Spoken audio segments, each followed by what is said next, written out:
40 कैदियों का एक साथ भागने का प्लान बनाना सोचने के लिए ही मुश्किल है, बट उनमें से एक कैदी ने इस असंभव को मुमकिन बनाने का फैसला किया। शुरुआत हुई एक चम्मच से। बाकी प्रिजनर को ये मजाक लगा। उनका कहना था कि ये बच्चों का खेल है, बट इन्हें कहाँ पता ये बच्चों का खेल बनने वाला था बड़ों का।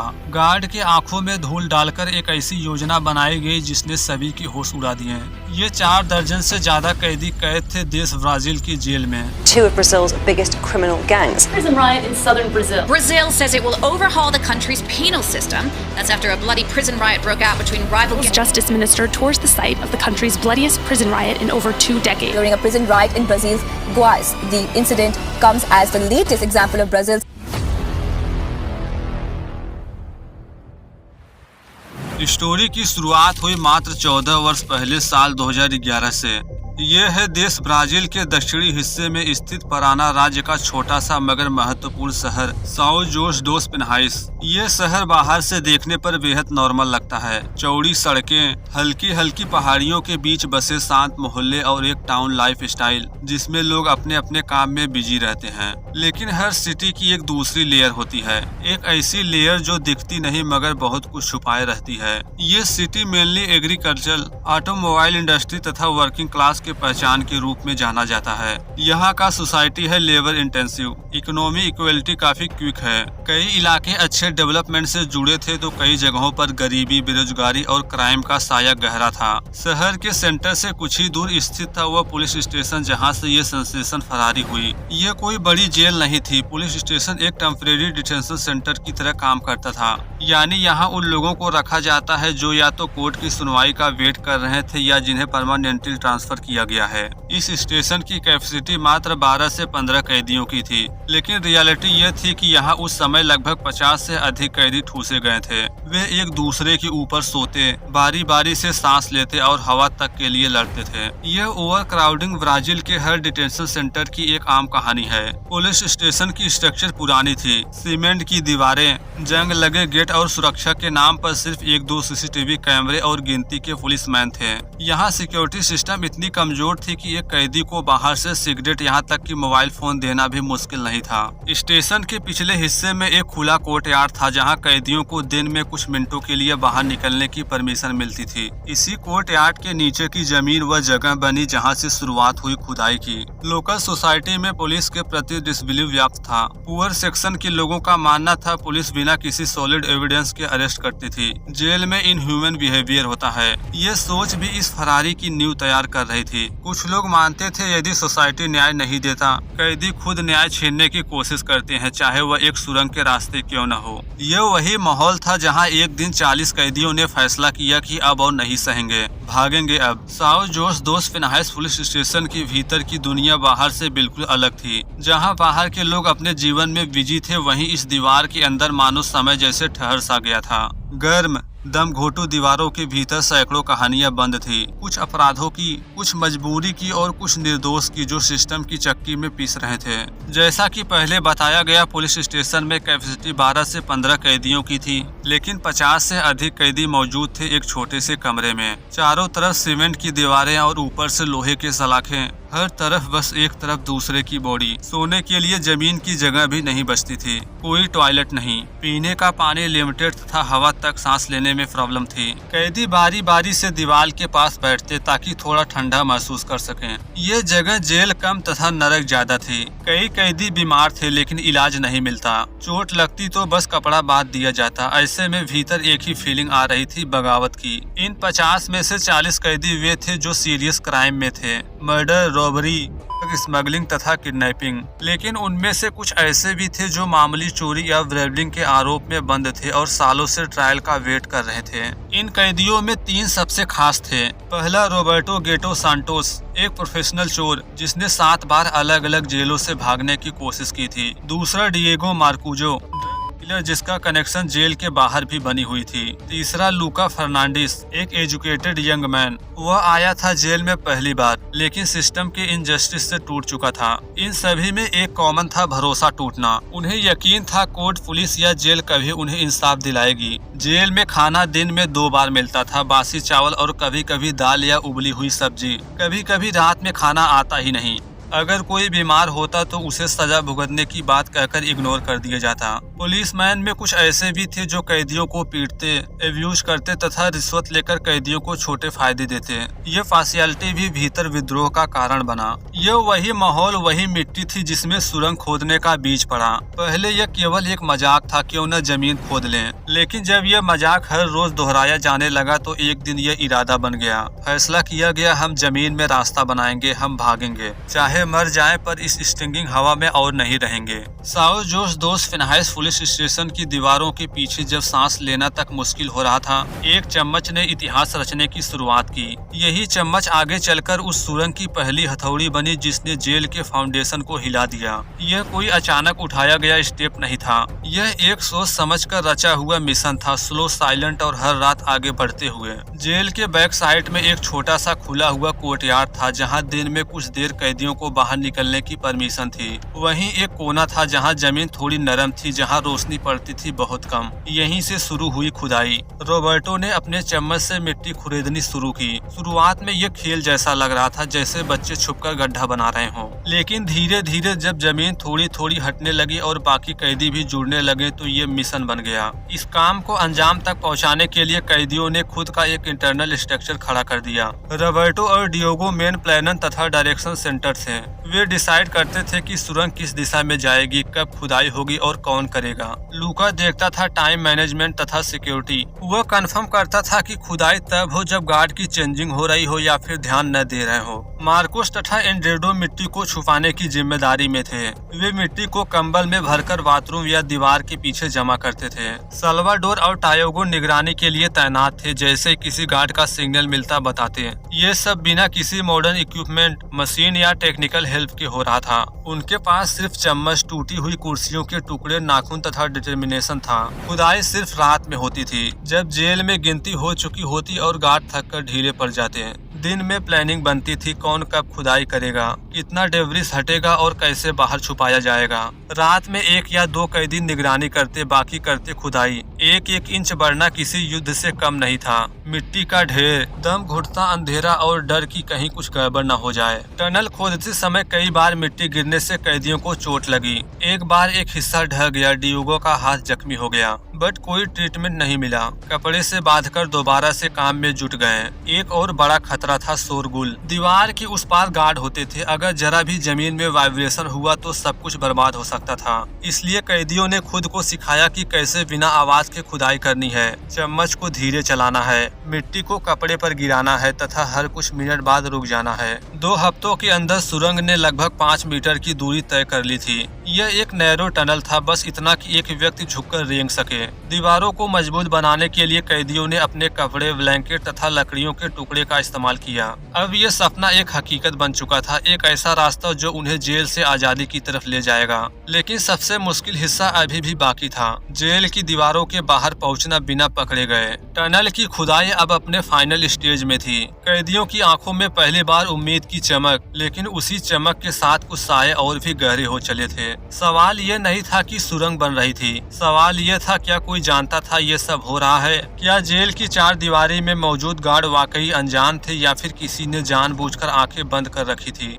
कैदियों के अकॉर्डिंग कई रातों तक सुरंग खोदने से हल्की आवाजें होती थी, मिट्टी हटाने, दीवार खुरेदने और दबे कदमों की आहट, ये सब गार्ड तक पहुंच सकते थे। लेकिन हैरानी की बात यह थी कि पुलिस स्टेशन में तैनात गार्डों ने कभी भी किसी की तलाशी नहीं ली, ना ही कोई वार्निंग दी। ये बिहेवियर सस्पिशियस था। कुछ कैदियों का मानना था 1-2 गार्ड को इस प्लान की भनक लग चुकी थी, लेकिन उन्होंने जानबूझकर इग्नोर किया। सवाल था क्यों? जवाब आया करप्शन। अकॉर्डिंग टू सोर्सेस, गेटो और डिएगो ने 2 गार्डों के साथ कॉन्ट्रैक्ट स्टेबलाइज किया था। ये वही गार्ड थे जो रात की ड्यूटी पर अक्सर लेजी रहते और कैदियों को छोटे मोटे बेनिफिट देते रहते, जैसे मोबाइल या सिगरेट पहुंचाना। धीरे धीरे गार्डों को समझाया गया कि अगर वे सिर्फ चुप रहें तो उनका हिस्सा सुरक्षित रहेगा। माना जाता है कि एक गार्ड को 5000 रियाल देने का वादा किया गया था। पैसे पहुंचते थे जेल के बाहर के नेटवर्क से, जो इस स्केप की तैयारी में लगा हुआ था। जेल की सिक्योरिटी बेहद कमजोर थी। सीसीटीवी कैमरे सिर्फ मेन हॉल में थे, कोर्टयार्ड की मॉनिटरिंग नहीं थी।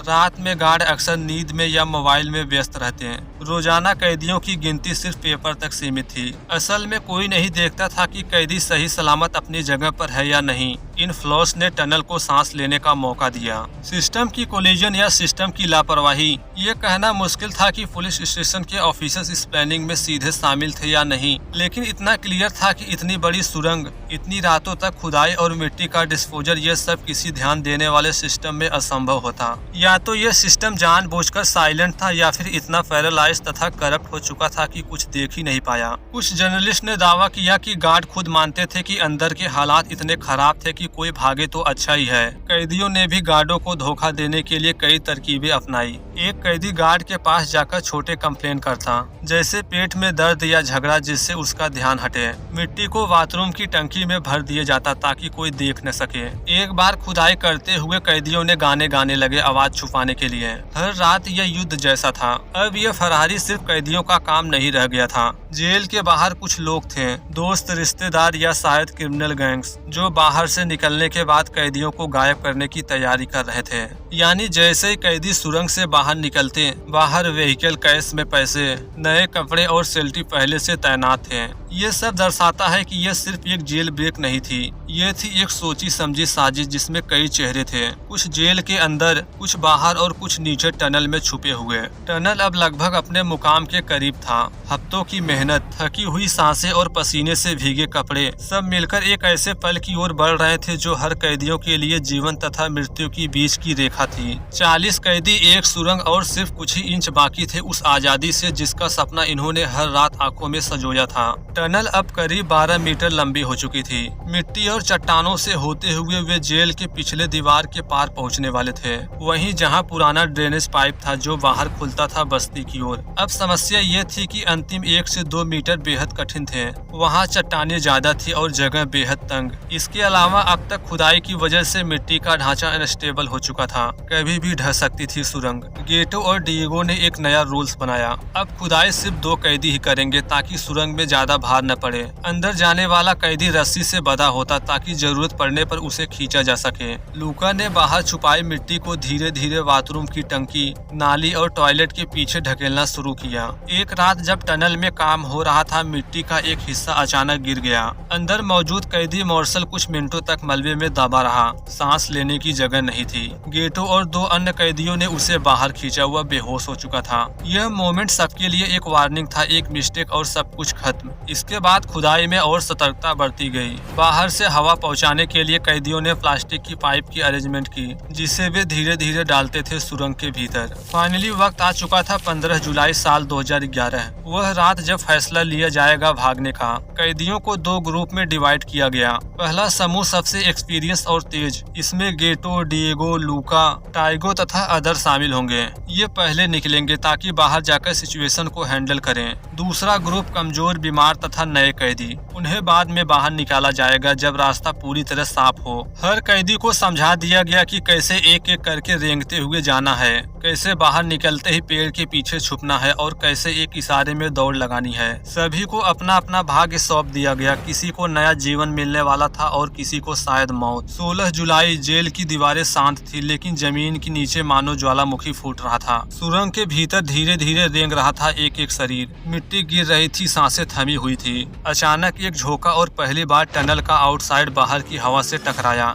गेटो सबसे पहले बाहर निकला, गीले और मिट्टी से सने पर आंखों में चमक। उसके पीछे एक एक कर 10 से 20, फिर 30 और फिर 40 कैदी जमीन से बाहर निकल चुके थे। प्रिजन बार्स के नीचे खोदा गया ये रास्ता अब इतिहास बन चुका था। 16 जुलाई साल 2011 की सुबह साउथ जोस दोस फिनाई शहर के लिए एक आम जैसी सुबह की शुरुआत थी। धूप धीरे धीरे ऊपर चढ़ रही थी, सड़कें गाड़ियों की आवाजों से भर रही थी तथा लोग अपने काम पर निकल रहे थे। बट पुलिस स्टेशन के भीतर एक ऐसा तूफान उठ चुका था जिसने न सिर्फ जेल सिस्टम को हिला दिया बल्कि पूरे ब्राजील में हलचल मचा दी। सुबह 6 बजे गार्ड ने रोज की तरह कैदियों की गिनती शुरू की, लेकिन जब 1, 2, 3 सेल की तरफ बढ़े, खाली सा महसूस हुआ। पहले तो उसे लगा शायद कोई गलती हो गई है, लेकिन जब बाकी गार्ड दौड़ते हुए आए और पूरे प्रेमिसेस की तलाशी ली गई तब सच्चाई सामने आई। 40 कैदी फरार हो चुके थे जेल से। जैसे कोर्ट यार्ड की तरफ देखा गया, वहाँ की मिट्टी हिली हुई थी, एक कोने में धसी हुई थी जमीन। जब उसे हटाया गया तो एक गहराई में जाती हुई सुरंग दिखी। गार्ड पीछे हट गए, तुरंत अलार्म बजाया गया, पुलिस कमांडर को इन्फॉर्म किया गया। कुछ ही घंटों में यह खबर टीवी, रेडियो तथा सोशल मीडिया पर फैल गई। ब्राजील की सबसे साहसी जेल ब्रेक, 40 कैदी टनल से फरार। लोकल लोग दहशत में थे। दुकानों ने आधे दिन में ही शटर गिरा दिए। स्कूलों में छुट्टी कर दी गई। बस स्टेशन तथा रेलवे टर्मिनल पर सिक्योरिटी डिप्लॉय कर दी गई। हर तरफ एक ही सवाल था, कैदी अब कहाँ हैं? पुलिस ने तुरंत शहर के सभी आउट रोड को बंद किया। हाईवे पर चेक पॉइंट लगाए गए। हेलीकॉप्टर से ऊपर से निगरानी शुरू हुई। आसपास के जंगलों, स्लम्स तथा खाली मकानों की तलाशी ली जाने लगी। लेकिन सबसे बड़ा संकट था कि 40 लोगों को एक साथ ट्रैक करना असंभव था। वे अब अलग अलग दिशाओं में बढ़ चुके थे। कुछ शहर छोड़ चुके थे, कुछ गैंग के ठिकानों में छुप चुके थे। शायद अब कुछ लोग नई जिंदगी जी रहे थे दूसरे नामों से। जर्नलिस्ट जेल प्रेमिसर पहुंचे तथा सुरंग के माउथ के पिक्चर लेने लगे। कुछ पत्रकारों ने दावा किया कि गार्ड भी इन्वॉल्व थे। लेकिन सवाल उठे, क्या वाकई में किसी को भनक नहीं थी? क्या सीसीटीवी कैमरे बंद थे? और सबसे अहम,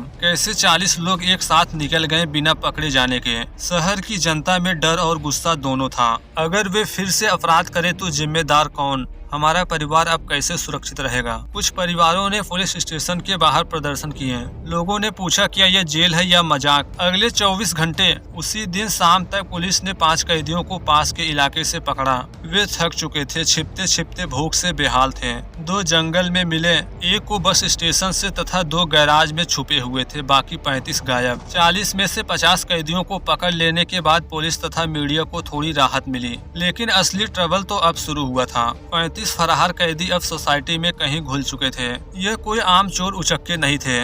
इनमें कई आर्म रोबर्स, गैंग मेंबर तथा सुसाइडल क्रिमिनल्स थे, जिनके फिर से आजाद हो जाने का मतलब था ब्राजील के 7 शहरों में नया तूफान। जेल से निकलते ही सबसे पहले कैदियों ने जो किया हुआ था अपनी आइडेंटिटी को मिटाना। गेटो, जो जेल में सबसे पॉपुलर नाम था, वह लुइस रोड्रिगो बन चुका था। उसने अपने पुराने टैटू ढक लिए, बाल और बियर्ड का स्टाइल बदला।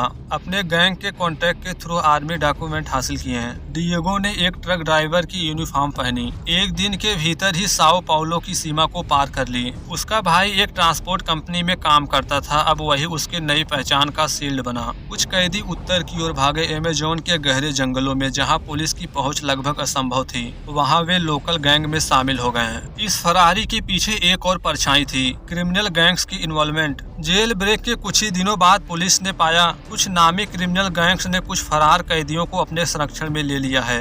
बदले में उन्हें सर्विस देनी थी, जैसे मर्डर, ड्रग स्मगलिंग तथा बैंक रॉबरी। गेटो जैसे एक्सपीरियंस कैदी जो खुद लूट और किडनैपिंग के मास्टरमाइंड थे, गैंग्स के लिए एसेट्स बन गए। कम से कम 4 कैदी ब्राजील की सीमा पार कर चुके थे। 2 लोग पैराग्वे पहुंच गए। एक कैदी उरुग्वे चला गया और बाकी फिशिंग वर्कर बन गए। चौथा लूका इलीगली बोलिविया में पुलिस एनकाउंटर में मारा गया, लेकिन इसका कंफर्मेशन कभी नहीं हो सका। जो लौट आए, अपराध की राह में कुछ कैदी ज्यादा देर तक छिप नहीं सके, छिपने की कोशिश भी नहीं की। 24 जुलाई यानी फरारी के 8 दिन बाद मार्को को रियो डी जेनेरियो के एक बैंक रोबरी के टाइम अरेस्ट किया गया। वह उसी अंदाज में काम कर रहा था जैसा जेल से पहले करता था, तेजी से घुसना, पैसा कलेक्ट करना और बाइक पर भाग जाना। एक और कैदी जोआजो वोल्ट 3 हफ्तों तक छिपा रहा। फिर उसने अपनी गर्लफ्रेंड के घर से पुलिस को कॉल करके सरेंडर कर दिया। उसका स्टेटमेंट था, मैंने आजादी चाही, लेकिन बाहर डर और भूख ने मुझे तोड़ दिया। बॉर्डर पर इंटरपोल के साथ हेल्प किया गया। स्टिल 1 साल बाद 22 कैदी अभी भी गायब थे। फरार हुए कैदियों के डर से कई मोहल्ले में नाइट वॉच ग्रुप बनाए गए। लोग रात को पेट्रोलिंग करते,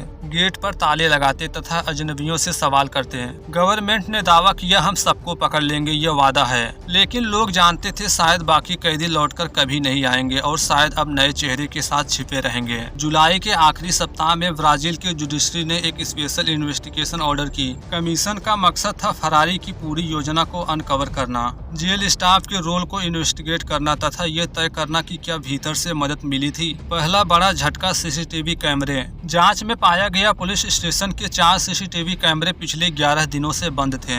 रिपोर्ट में दर्ज हुआ, क्या यह टेक्निकल नेग्लिजेंट था या जानबूझकर बंद किए गए थे कैमरे।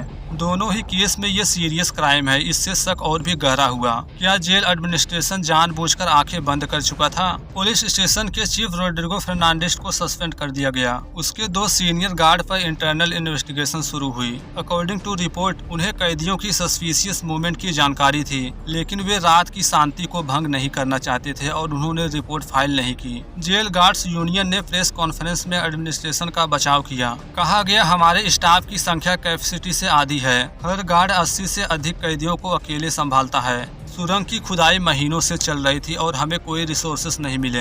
यूनियन ने उल्टा सरकार पर ब्लेम डाला और बजट कटौती को जिम्मेदार ठहराया। 4 ऑफिसर्स पर गंभीर लापरवाही तथा सहयोग के तहत केस दर्ज किया गया। इनमें से एक ने एक्सेप्ट किया कि उसे 3000 रियाल रिश्वत दी गई थी ताकि वह सुरंग वाले सेल की नियमित तलाशी छोड़ दे।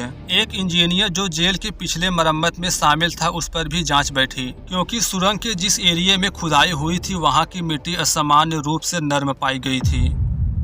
जब यह जेल ब्रेक हुआ इसके मात्र 19 साल पहले साल 1992 में एक प्लेन पैसेंजर के साथ फ्लाई की। एयरपोर्ट पहुंचने वाले थे कि प्लेन तथा रनवे के बीच कांटेक्ट टूट गया। कई बार संपर्क बनाने की कोशिश की गई मगर 1 घंटे से 2, 2 से 3, यहाँ तक कि 1 से 2 दिन हो गए प्लेन का कुछ अता पता नहीं, जिसके बारे में बात की गई है इस वीडियो में। तब तक एंजॉय कीजिए, मिलते हैं जल्द ही। धन्यवाद।